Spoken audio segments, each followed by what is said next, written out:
Hello, everyone, and welcome to Advancing Adventism. Or if you've been here before, welcome back. We're really happy to have you here again. Now, in this video, we're going to be talking about heaven's physicality, specifically in regard to how James White and Ellen White connected the topic of heaven's physicality to some of our pillar foundational doctrines as SDAs. Now, previously, we looked at this same topic from the writings of three individual early SDAs, and we saw how they connected heaven's physicality to topics like the personality of God, the personality of Christ, the nature of angels, the nature of man, and we even saw from what they wrote things that they mentioned about how they viewed the nature of reality itself. And in this video, we're going to be continuing with that same topic. We're going to only be looking at two particular pillar doctrines in this video. We're going to see how James and Ellen White connected heaven's physicality to the personality of God and the personality of Christ. Now, we see in this statement that Ellen White mentions those as two of the pillars of our faith. Now, heaven's physicality is connected to multiple other doctrines as well, including the sanctuary. We're just not going to touch on those other connections in this video. We're going to be primarily looking at one pamphlet from James White and a couple things from Ellen White. We'll get to that very, very shortly. But a lot of times people have questions regarding why we're including writings from other early SDAs besides just Ellen White. Like, why not just look at what she had to say, since she was the one through whom the spirit of prophecy was being manifested? We have good reasons for that, and I'll share some of that with you now, specifically in regard to why we're going to be looking at what James White had to say. So in this statement, we see that Ellen White mentions that God showed her that James must write, and speed the message and let it go. So God wanted James White to be writing as part of presenting the truth of, the present truth message for that day. And in this statement, Ellen White says that her husband's mind should not be overcrowded and taxed. His mind must have rest, and he must be left free to write and attend to matters which others cannot attend to. So not everyone had a calling to be writing, but clearly James White was called to be writing as part of his duty to share the present truth message. Now, in this statement, we see that Ellen White mentions, having read over one of his manuscripts that he was preparing for publication. So clearly she was involved in his writing prior to it being made public. And notice this statement in a letter she wrote to Lucinda Hall. She mentions something about her duty, right? She says, in order to do my duty in writing and helping James in his writing. So clearly they had a shared duty to be writing, and we see that Ellen White, was generally involved with what James White wrote. But there's something else really significant about this letter to Lucinda Hall, if you'll take notice of the date, 1861. Now, the reason that's significant is because the pamphlet that we're going to be looking at from James White was published that very year. Okay, now what you're about to see here, this is a screenshot from one of the White Estate websites, and it's egwwritings.org. Okay, so in the bibliography for James White's pamphlet, Personality of God, you can see that it was published in 1861. Now, obviously, that's the very year that we know Ellen White was generally involved with James White's writings. So I'm sure it's very obvious that we have good reason to be interested in what James White understood regarding the pillars of our faith. And we have good reason to want to include his writings on this topic alongside with Ellen White. Okay, now, as expressed in his title for this pamphlet that we'll be looking at, the title is Personality of God. His main point in his pamphlet is dealing with the topic of whether or not God is a person and what it means for God to be a person. But that's not going to be our focus in this video. Our focus in this video is going to be on looking at how he connected heaven's physicality to the personality of God. Okay, so we'll start with going through what James White had to say, and then we're going to be looking at some things from Ellen White. And one of the things, actually, that we'll see later on, we'll be looking at things from a chapter in Volume 3 of The Spirit of Prophecy, and also a letter that she wrote in 1903, very much addressing the topic of the personality of God. And in that letter, and we'll get to that later, but she's going to be pointing back to how the pillars of our faith were established. And in so doing, she mentions her husband specifically as someone who was there, involved in the establishment of the pillars of our faith, and coming into full agreement, full harmony on the truth of these pillar doctrines. So she specifically mentions James White as someone who understood and was in harmony with the truth of the personality of God in particular. The letter, as you'll see, it deals specifically with the personality of God. So anyway, stay tuned for that. But we're going to get started then with what James White had to say in Personality of God. Okay, so James first gets into heaven's physicality on page 4 of his pamphlet, but in so doing, he's actually refuting a common objection that early SDAs had to meet when teaching about God's personhood. Okay, you see it there now on the top of your screen. Objection: God is everywhere. Proof: Psalm 139, 1 through 8. He is as much in every place as in any one place. Okay, so that's the objection, but in order to know what really led to this objection in the first place, it'll be important to just at least have an overview of what James White had written already in his pamphlet that would lead to this sort of objection in the first place. Now, this won't take long. We'll just do this very briefly because we're not going to be looking in any detail at his scriptural passages as proof for what he's saying. We basically just want to get an overview of what he's saying. So this is the very beginning of his pamphlet. He says, man was made in the image of God. Then he quotes Genesis 1, 26 and 27, which says, and God said, let us make man in our image after our likeness. So God created man in his own image. In the image of God created he him. And then James points to chapter 9, verse 6 as well of Genesis, and says, see also 1 Corinthians 11, 7. Now notice the black bold text there, what he writes next. Those who deny the personality of God say that image here does not mean physical form. Okay, now by this, it's pretty clear that for James White, he thought image here does mean physical form. I mean, unless you want to say he was denying the personality of God, it seems pretty clear that his point here is the word image in these passages, Genesis 1, 26 and 27, Genesis 9, verse 6, and 1 Corinthians 11, 7, that when we see image in those texts, it means physical form. Okay? In other words, James White believed the Father is a physical being with a physical form and physical features, and that mankind shares a physical likeness to God's physical form and features. Okay.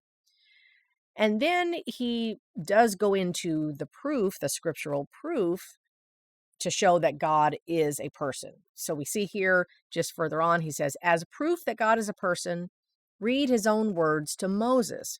And then we're going to skip the passage there. He quotes it, but just for saving space on the slide, he quotes from Exodus 33, verses 21 to 23. We're not going to read that. But notice what he says there in the full line of green bold. He says, here God tells Moses that he shall see his form.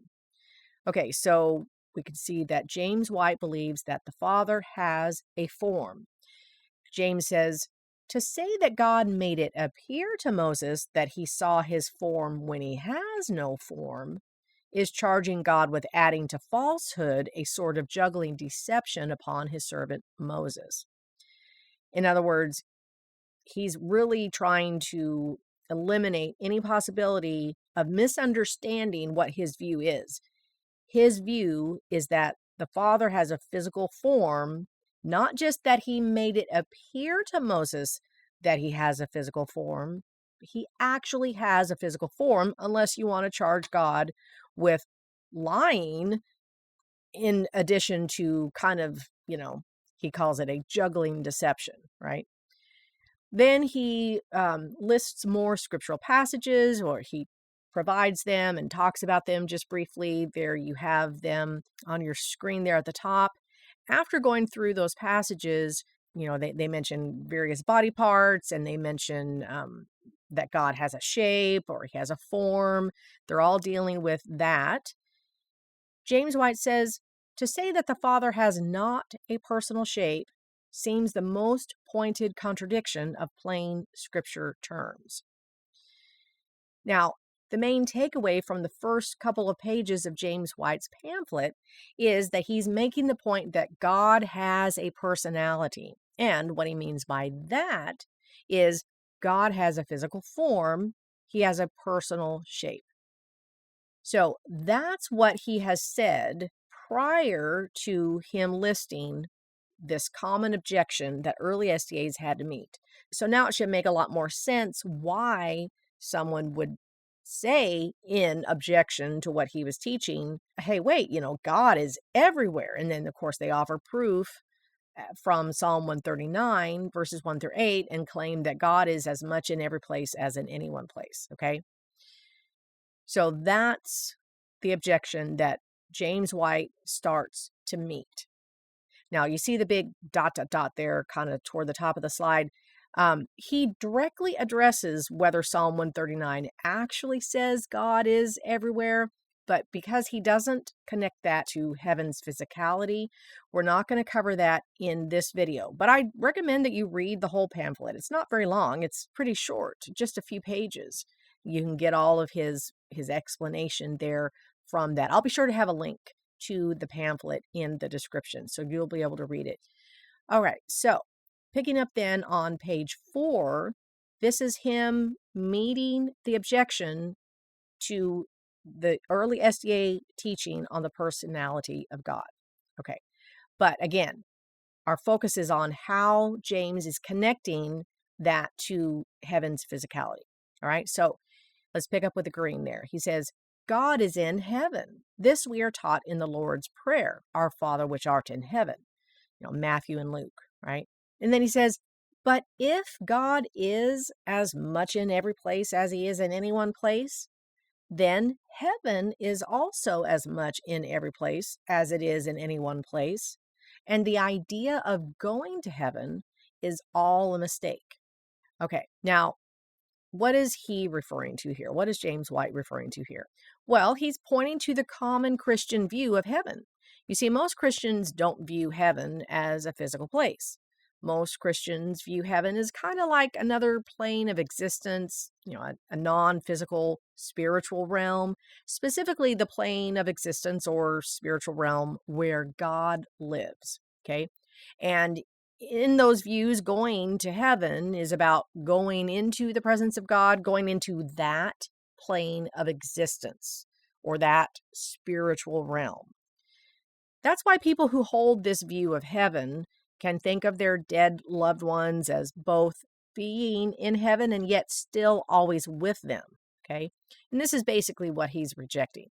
He's rejecting the idea that heaven is everywhere, and he's pointing out that it's inconsistent with Scripture and inconsistent with the truth of God's personhood to view God and heaven as everywhere. Okay, so then he continues to point out more of the complications with viewing heaven, God and heaven as everywhere. Okay, so he there at the bottom, I'm just picking up to get the flow. He says, if God's as much in every place as in any one place, then heaven is also as much in every place as it is in any one place. And the idea of going to heaven is all a mistake. We are all in heaven. And the Lord's Prayer, according to this foggy theology, simply means, our Father which art everywhere, hallowed be thy name. Thy kingdom come, thy will be done on earth as it is everywhere. Then he continues, Again, Bible readers have believed that Enoch and Elijah were really taken up to God in heaven. But if God in heaven be as much in every place as in any one place, this is all a mistake. They were not translated, and all that is said about the chariot of fire and horses of fire and the attending whirlwind to take Elijah up into heaven was a useless parade. They only evaporated, and a misty vapor passed through the entire universe. This is all of Enoch and Elijah that the mind can possibly grasp, admitting that God and heaven are no more in any one place than in every place. All right. So James is pointing out, like, hey, fellow Christians, you believe that Enoch and Elijah were really taken up to God in heaven. Not that their souls separated from their bodies at death, because, they didn't die. They went to heaven bodily. But if God and heaven are actually everywhere, like a misty vapor, then Enoch and Elijah couldn't go there bodily. They would have just evaporated, which is clearly not what the Bible says. Okay, that's basically what James is saying to his readers, right? Now, the implication James is pointing out, just to make it super obvious, is that since Enoch and Elijah went to heaven bodily, heaven must be a physical place. And of course, he's connecting God's physicality to that as well. In fact, James's whole point in bringing up heaven's physicality is to defend what he was teaching about the personality of God in this pamphlet, right? In other words, James is connecting heaven's physicality to the truth that God has a personality. And as we saw earlier, what James meant by saying God has a personality is that God truly has a bodily form, a personal shape, that sort of thing. Like, remember, the whole thing with Moses in Exodus 33 and God telling Moses he would see his form. And James White pointed out that God wasn't playing games with Moses. He wasn't misleading Moses to think that he has a form when he doesn't really have a form. Okay? So, the point being made so far is that God has a form, and this truth is connected to the physicality of heaven. Now, next, we're going to see how James connects heaven's physicality to the personality of Christ. All right, so this is on page 5 of his pamphlet. He says, Jesus is said to be on the right hand of the Majesty on high, Hebrews 1:3. Then he quotes Mark 16:19. Those are just two of several different passages you can find in the New Testament that mention Jesus going to be on the right hand of God in heaven, okay, when he ascended after his resurrection. Then notice in the kind of bluish purple text that I have there, he says, but if heaven be everywhere and God everywhere, then Christ's ascension up to heaven at the Father's right hand simply means that he went everywhere. He was only taken up where the cloud hid him from the gaze of his disciples and then evaporated and went everywhere. So that instead of the lovely Jesus, so beautifully described in both Testaments, we have only a sort of essence dispersed through the entire universe. And in harmony with this rarefied theology, Christ's second advent, or his return, would be the condensation of this essence to some locality, say the Mount of Olivet. Now, before I continue there, I'll just briefly mention what rarefied means. So up there at the top, this rarefied theology, the word rarefied means like very thinly dispersed, right? So that's the whole essence idea, or vapor. But then notice in the green bold, this is what James says. He says, Christ arose from the dead with a physical form. Then he quotes Matthew 28:6. He is not here, said the angel, for he is risen as he said. And then he quotes from verse 9. And as they went to tell his disciples, behold, Jesus met them, saying, All hail. And they came and held him by the feet, and they worshiped him. Then he continues, and the italics there are original to his pamphlet. He quotes from Luke. Jesus says, Behold my hands and my feet. Okay, so behold my hands and my feet, said Jesus to those who stood in doubt of his resurrection, that it is I myself. Like it's really me, right? It's not a imposter or anything like that. It's really me. It's I myself. Handle me and see, for a spirit hath not flesh and bones as ye see me have. And when he had thus spoken, he showed them his hands and his feet. Of course, showing his hands and his feet to let his disciples know it's really him. The marks of the nails are still in his hands and his feet, right? Remember doubting Thomas saying, unless I see the marks in his hands and or whatever, and put my hand in his side, I won't believe, right? Well, this identifies him as the very same Jesus who was crucified. He rose from the dead. So he showed them his hands and his feet. And while they yet believed not for joy and wondered, he said unto them, Have ye here any meat? You got any food, right? And they gave him a piece of broiled fish and of a honeycomb, and he took it and did eat before them. So he's eating food and all that. Clearly from this, we can see that Jesus really did rise from the dead with a physical form. And then James continues, and he says, after Jesus addressed his disciples on the Mount of Olivet, he was taken up from them, and a cloud received him out of their sight.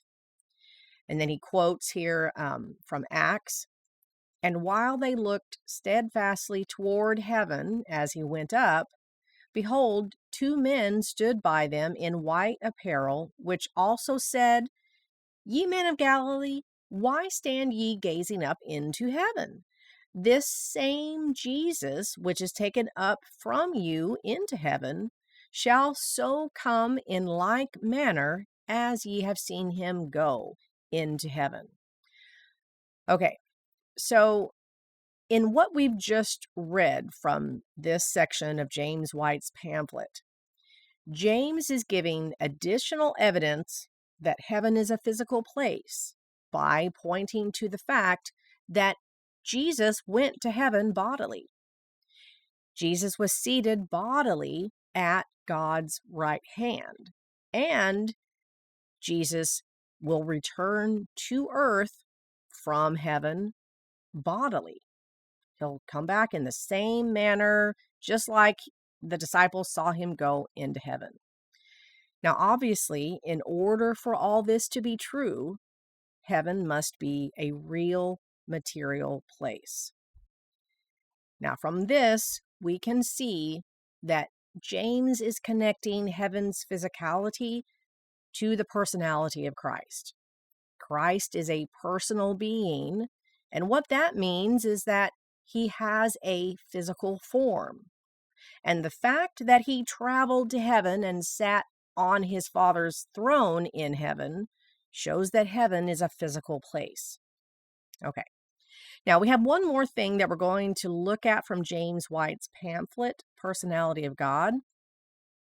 It's a section at the end of his pamphlet titled Immateriality. Okay, now the word immateriality, that's just another word for non-physicality. It means not materiality. That IM prefix negates whatever follows it in a word. So you have impersonal means not personal. Impossible means not possible. Immateriality means not materiality. Okay. And as we'll see, this section of his pamphlet, this is plainly taking the position that immateriality does not exist. Now, the denial of the existence of immateriality is a particular view of the nature of reality. This is known as materialism. This particular view that denies the existence of immateriality is a view of the nature of reality known as materialism. It's the idea that everything in existence is strictly material, strictly physical. Now, obviously, most people think non-physical things do exist. But as surprising as it might be at first, early SDAs didn't. They were materialists. And this isn't a label that we're putting on them. They put this label on themselves and openly promoted materialism, the belief that everything in existence is material. Now, I'll have a link in the description to where you can get to a playlist on our channel that explains more on this topic. But for now, let's just read a bit of this write-up on immateriality. Okay. It says, immateriality. This is but another name for non-entity. It is the negative of all things and beings, of all existence. There is not one particle of proof to be advanced to establish its existence. Yet, strange to say, immateriality is the modern Christian's God, his anticipated heaven, his immortal self, his all. Now, we're going to read just a little bit more, but before we pass on from this slide, just take note of the fact that this is saying just what I was mentioning earlier, what the word immateriality means. It's the negation of materiality. So that's what this means by saying it is the negative of all things and beings. So it negates materiality. By saying it is the negative of all things and beings, the point is it's the negative of materiality, and materiality is what all things and beings consist of, right? So non-existence, non-entity. And the point there at the bottom of this slide is that Christians are anticipating going to an immaterial, non-physical, spiritual realm. That's what they think heaven is, an immaterial, non-physical realm, right? Okay, now just further on page 7, it says the atheist has no heaven in eternity.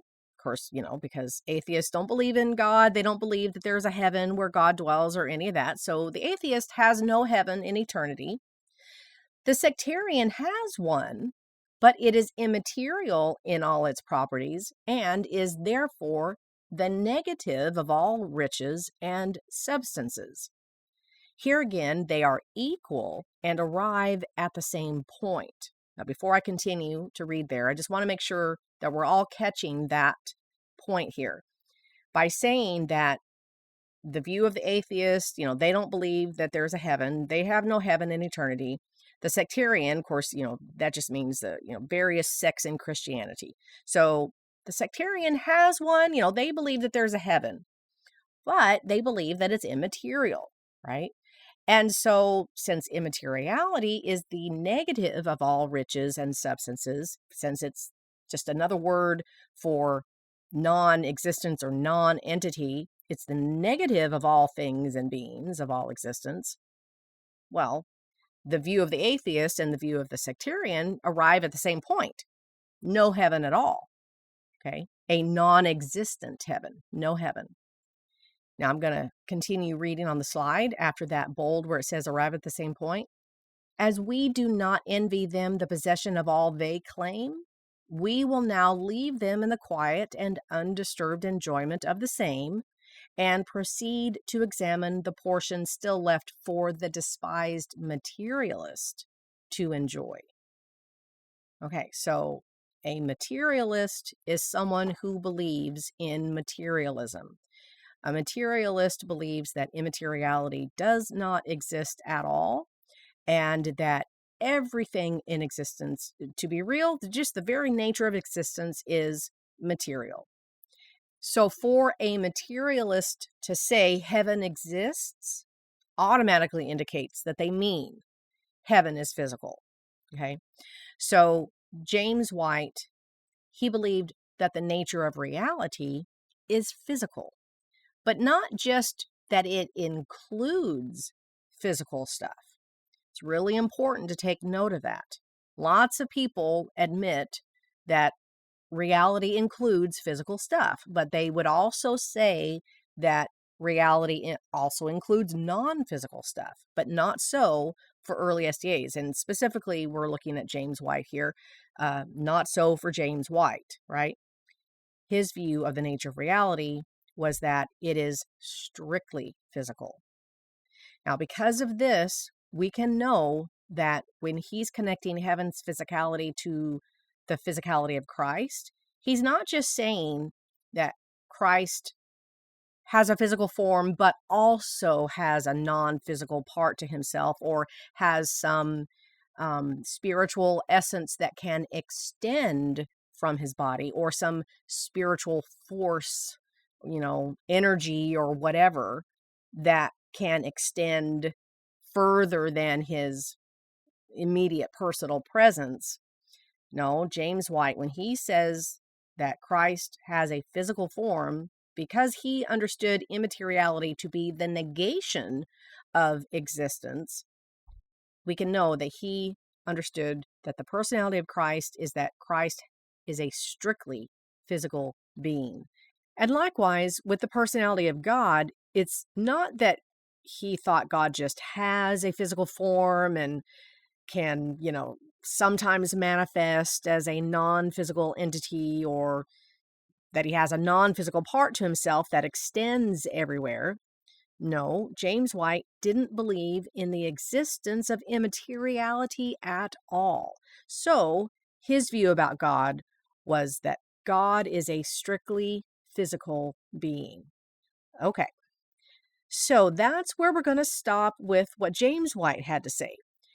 Now we want to see what Ellen White had to say about heaven's physicality in connection with these three subjects, and we'll do this in reverse order from how we went through them in the James White section. So, starting with the nature of reality. As I already mentioned, materialism wasn't just the view of James White. It was affirmed by early SDAs as a people. They believed reality is strictly physical. So was Ellen White an exception, or did she share this materialistic view of reality? Well, there's actually a lot of evidence that she held to materialism, more than we have time to cover in this video, but we're going to look at some of it. Now, we've already seen from Ellen White that God wanted James to write. And we also saw that Ellen was helping James with his writing at the time this pamphlet was published. Now, to think she wouldn't have been aware of this pamphlet and its contents is really implausible.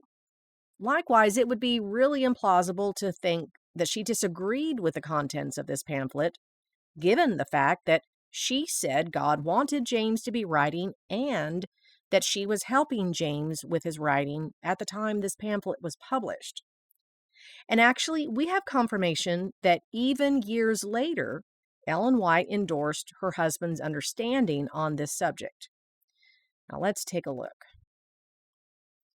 This is from letter 253, written in 1903. And this is the letter that I was referring to earlier when I said that later on we'd be looking at how Ellen White pointed back to how the pillars of our faith were established. I mentioned that somewhere around the 5-minute mark of this video. Now, here's some of what she says. I'm just going to be hitting the highlights for sake of time, but I'm going to be sure to have links for everything in the description, and I'll have a link to this letter there so that you can read the full letter, and I really hope that you do. And actually, we're going to be coming back to this letter yet again toward the end of this video because it contains a really good example of how Ellen White connected heaven's physicality to the personality of God.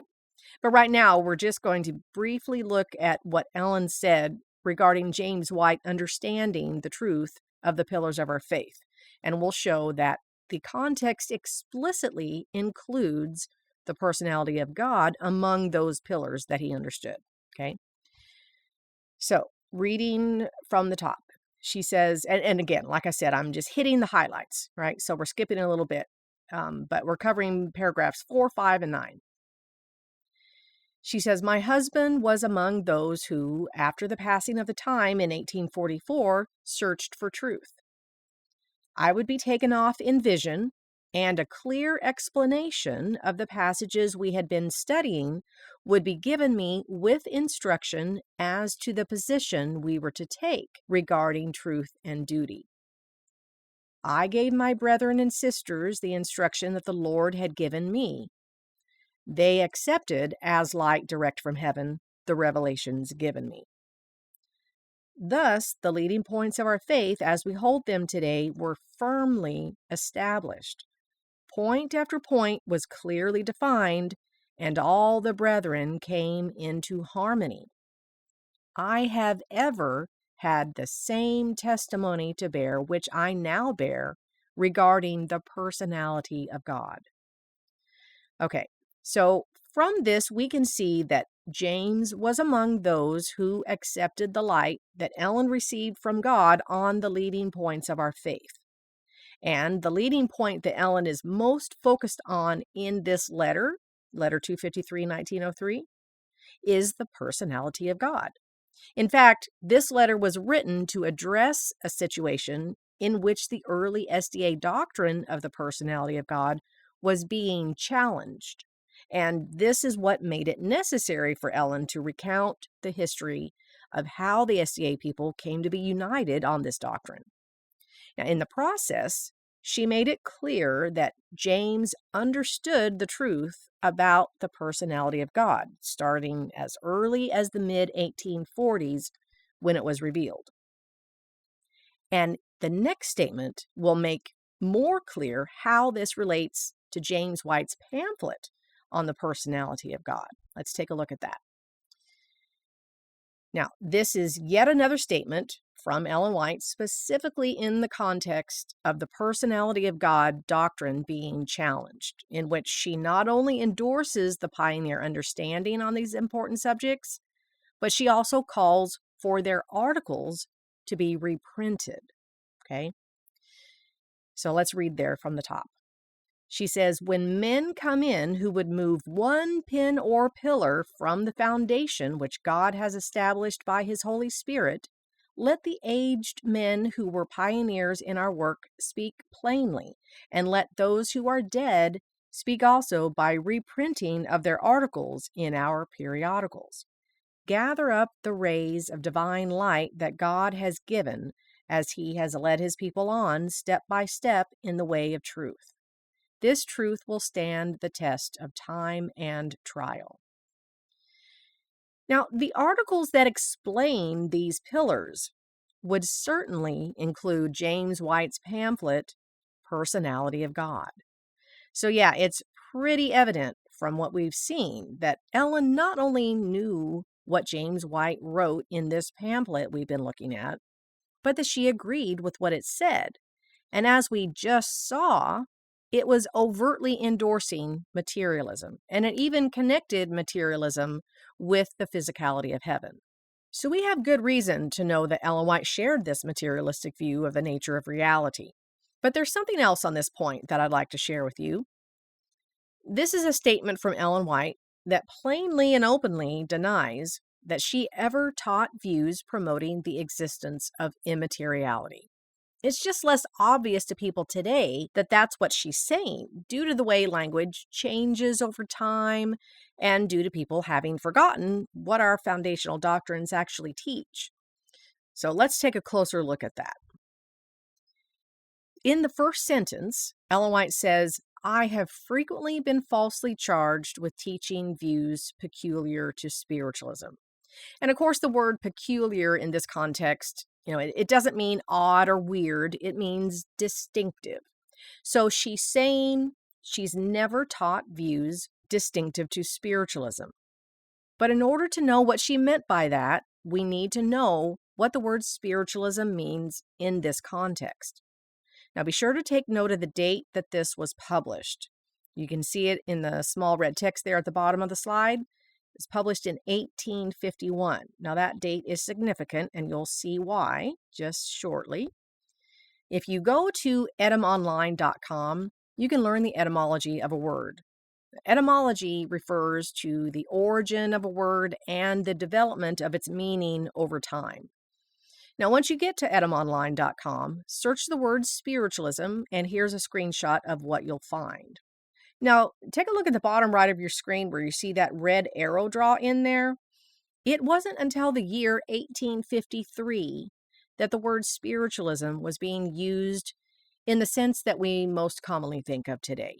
That being, it wasn't used in the sense of a belief that the spirits of the dead can communicate with the living via a medium. Okay. That's really important to know because, as you can see from the date in the red at the bottom there that I pointed out earlier, 1851, this sense of the word spiritualism didn't come about until 2 years after this statement from Ellen White was published in her little booklet, A Sketch of the Christian Experiences and Views of Ellen G. White. Okay, that was published in 1851, 2 years before spiritualism came to be used in the sense of this belief that the spirits of the dead can communicate with the living via a medium. Prior to 1853, if you'll take a look kind of to the left there now, where that red arrow is, prior to 1853, extending back to 1796, the word spiritualism was used in the sense of advocacy of a spiritual view, doctrine of the existence of spirit as distinct from matter or as the only reality. Now, it's important to realize that spirit in this context means something non-physical or immaterial. That's why it says spirit as distinct from matter. It's not matter. So it's not physical, it's immaterial. In other words, at the time Ellen White wrote this statement in her book, the word spiritualism meant any view that promotes the existence of immateriality. And we have another video on our channel right now covering that topic in more detail. You can find a link to it in the description. It's called Spiritualism is Any Belief in Immateriality. And it covers more of the evidence to show, what I'm just touching on here. We cover things from both James and Ellen White regarding the meaning of the word spiritualism prior to 1853. Okay. But for Ellen White to deny teaching views peculiar to spiritualism in the year 1851 was for her to deny that she taught views promoting the existence of immateriality, which is to say, she was a materialist. So now that we know what she meant by saying she has frequently been falsely charged with teaching views peculiar to spiritualism, let's read the rest of this slide. But before the editor of the Day Star run into that delusion, spiritualism, the Lord gave me a view of the sad and desolating effects that would be produced upon the flock by him and others in teaching the spiritual views. Of course, that's what we just saw from Etymonline Online, right? Spiritualism, the spiritual views, okay?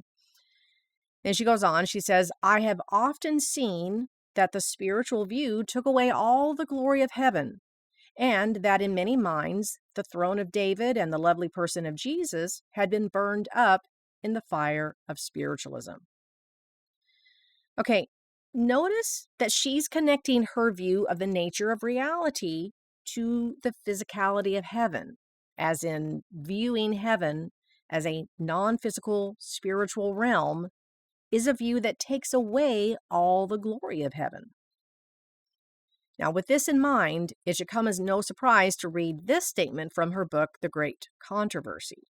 Okay, this is on page 674. She says, a fear of making the future inheritance seem too material has led many to spiritualize away the very truths which lead us to look upon it as our home. Christ assured his disciples that he went to prepare mansions for them in the Father's house. Those who accept the teachings of God's word will not be wholly ignorant concerning the heavenly abode. Okay, now clearly she taught heaven is a physical place. And as you may have noticed, she uses the phrase spiritualize away to refer to portraying heaven as not material. Now, the reason I'm pointing this out is because this is the same sort of thing that we saw from James White's pamphlet in the immateriality section. Here it is again for comparison.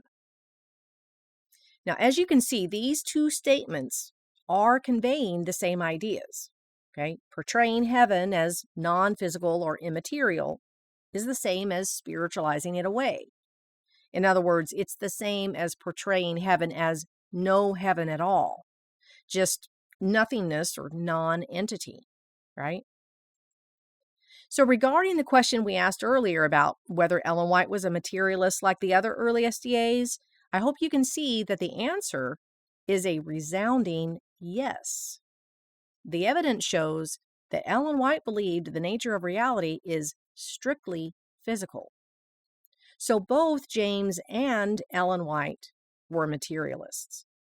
Now, with this in mind, let's see how she connected heaven's physicality to the personality of Christ. Okay, this is from the Spirit of Prophecy, Volume 3, Chapter 19, titled Ascension of Christ. We'll just start reading there at the top. She says, "The most precious fact to the disciples in the ascension of Jesus was that he went from them into heaven in the tangible form of their divine teacher. The very same Jesus who had walked and talked and prayed with them, who had broken bread with them," okay, so he's eating with them, right? "Who had been with them in their boats on the lake, who had sought retirement with them in the groves, and who had that very day toiled with them up the steep ascent of Olivet, had ascended to heaven in the form of humanity."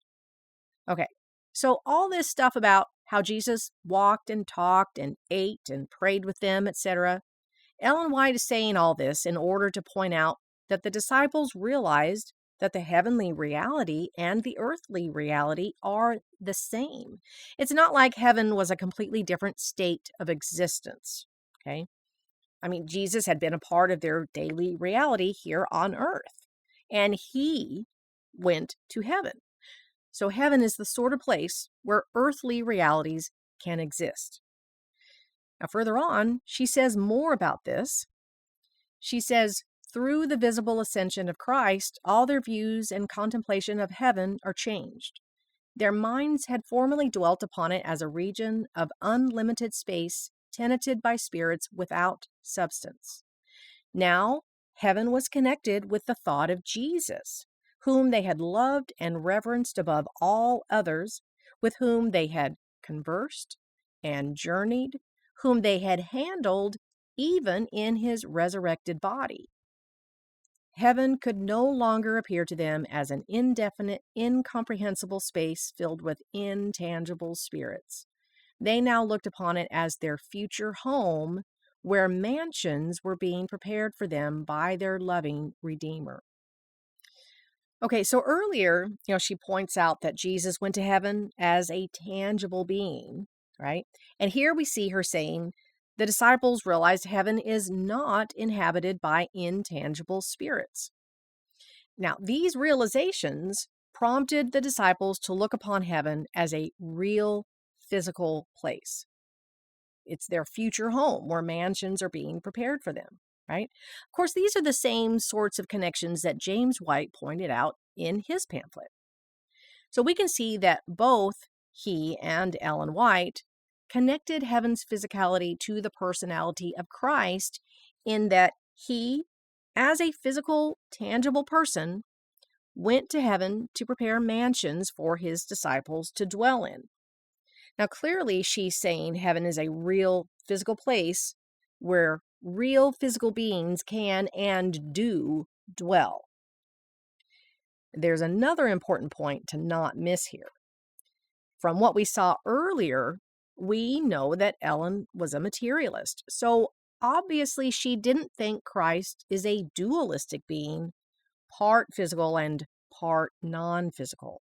It's really important to realize that. She understood the personality of Christ to be strictly physical. He has no immaterial part to his person. Okay, now let's briefly return to that previous slide because there's something else that I'd like to be sure to mention here before we move on to look at her connections between heaven's physicality and the personality of God. It has to do with the fact that the disciples, realized that heaven is not filled with intangible spirits, okay? This actually deals with another teaching held by all early SDAs, including Ellen White, regarding what kind of beings spirits are. Most people today think that being a spirit automatically implies non-physicality, but early SDAs definitely didn't think that. They taught that spirits are strictly physical beings. And I initially intended to cover that topic in this video along with the other points, but yeah, it was just a lot. So what I ended up doing was I took a break from making this video. I made that other video first. So it's already published. It's on our channel right now. I'll have a link to that for you also. It's called Spirits Are Physical Beings, an early SDA teaching connected to our pillar doctrines. And we cover statements from several early SDAs, including James and Ellen White. We show what they taught about spirits are physical beings. Okay. With that said, let's move on now and delve into the last segment of our video. And we're going to be looking at the connection Ellen White made between heaven's physicality and the personality of God. Okay. Now we're going to pick up with the next paragraph. She says, they, the disciples, they had a gospel to preach. Christ in human form, a man of sorrows. Christ in humiliation, taken by wicked hands and crucified. Christ resurrected and ascended to heaven into the presence of God, etc. Now, we already know that Ellen emphasized that Jesus went to heaven as a tangible being and also that heaven is a material place. Okay.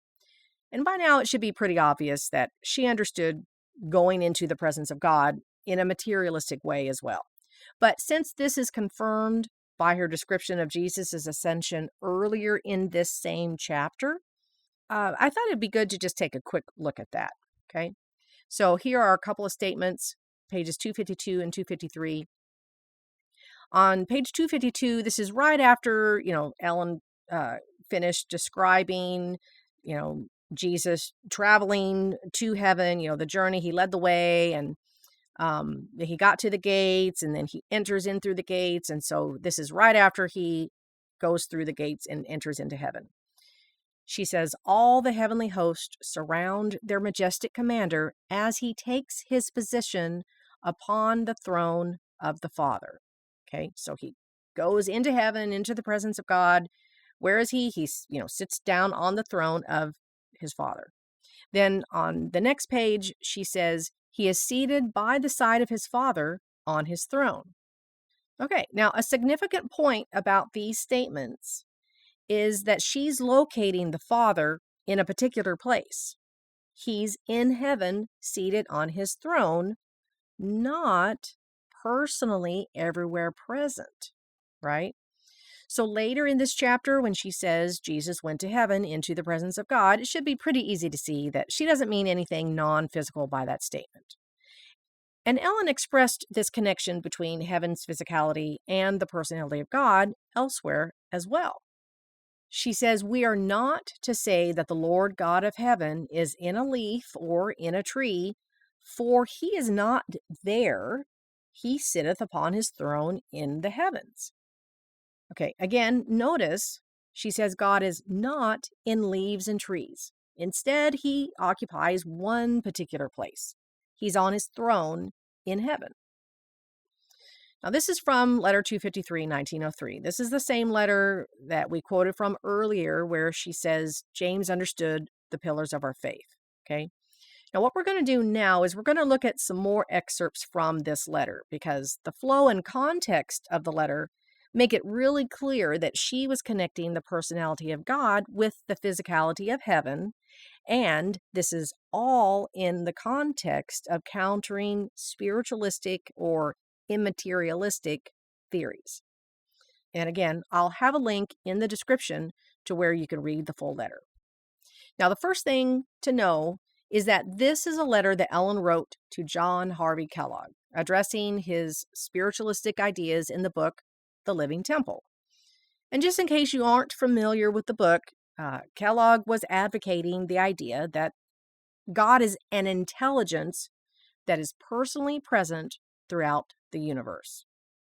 Okay, so Ellen starts off the letter by very plainly disagreeing with his views in that book.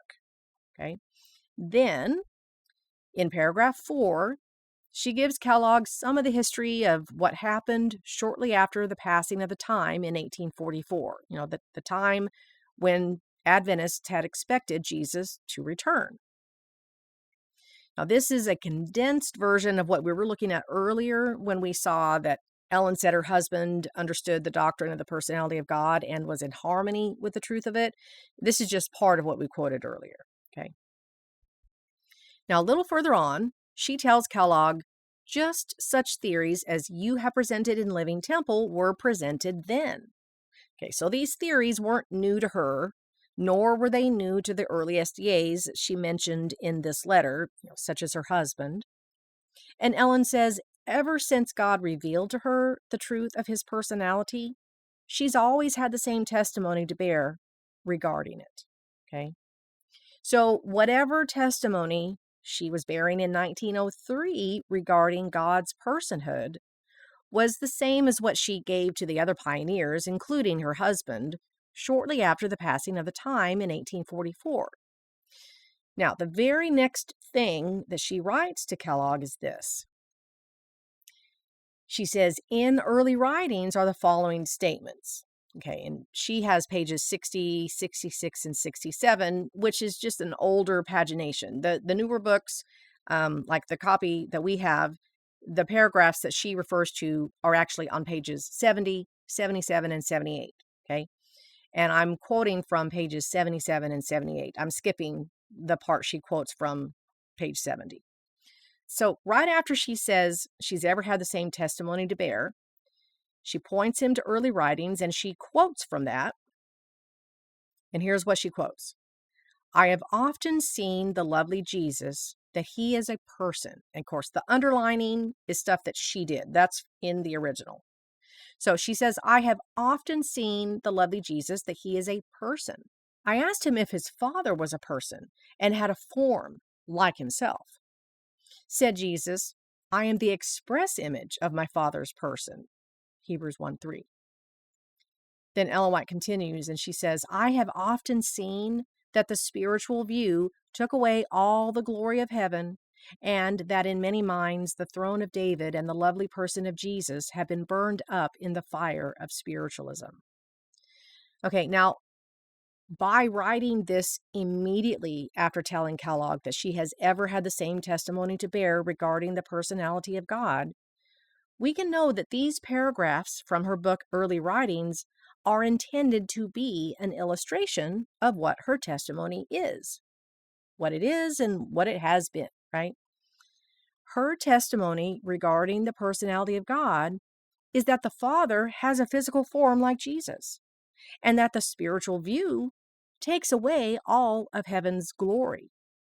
Now, here again is that whole idea of a non-physical heaven being no heaven at all, right? Okay, now, then in the very next paragraph, she writes, there is a strain of spiritualism coming in among our people. We are not to say that the Lord God of heaven is in a leaf or in a tree for, because, or the reason why. He is not there. He sitteth upon his throne in the heavens. Okay, now here again, this is still in the context of her telling Kellogg that she's ever had the same testimony to bear regarding God's personality. And here we see Ellen connecting the fact that God has a personality to the physicality of heaven. Ellen was shown in vision that God has a form like Jesus. And we saw earlier that she said Jesus has a tangible form. But not only that, Ellen gives Kellogg the reason why we're not to say God is in a leaf or in a tree. It's because God is not there. Now, saying God isn't in leaves or trees implies the idea that God is not personally everywhere, right? I mean, everywhere is everywhere. And being personally everywhere, if such a thing were possible, would make God out to be nothing more than a misty vapor or an essence dispersed through the entire universe, including being dispersed through leaves and trees and everything and everyone else. And Ellen is saying, no, that's not what she's ever taught about the personality of God. Ever since God revealed to her that he's a person, she's taught that God has a form as truly as Jesus does. And the scriptures tell us God is seated on his throne in heaven. Then, just a little further on, she tells Kellogg, I am required by God to bear testimony against Living Temple. Whatever your associates may say concerning this book, I take the position now and forever that it is a snare. As a people, we shall stand firm on the platform that has withstood test and trial. We shall hold to the sure pillars of our faith. The principles of truth that God has revealed to us are our only foundation. Heaven is not a vapor, it is a place. Now, I hope you can see how plainly Ellen White is connecting heaven's physicality to the personality of God. This entire letter is being written in the context of Ellen White emphatically disagreeing with Kellogg's spiritualistic, immaterialistic theories about God's personhood. And in this letter, she not only points Kellogg back to when and how the pillars of our faith were established, but she openly endorses her husband's understanding of the subject. But not only does she endorse his understanding, she's saying he got his understanding from her. And of course, she got her understanding from God. And as we saw earlier, Ellen said these pillar truths were firmly established. They weren't meant to be moved. And she said if these doctrines ever were being threatened, the writings of the early pioneers should be reprinted. Now, she would only make that statement if she agreed with what they taught about these foundational truths.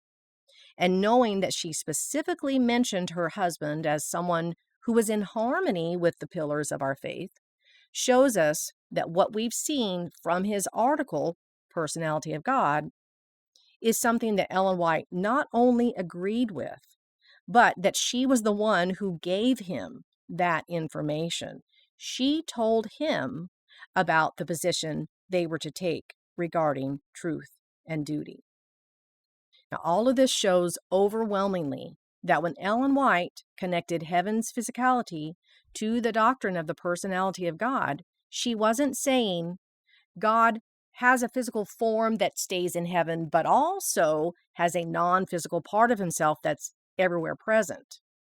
As we've already seen, Ellen White believed the nature of reality is strictly physical. So naturally, she wouldn't think that God has a non-physical part to his person dispersed throughout the universe. She believed that God is a strictly physical being.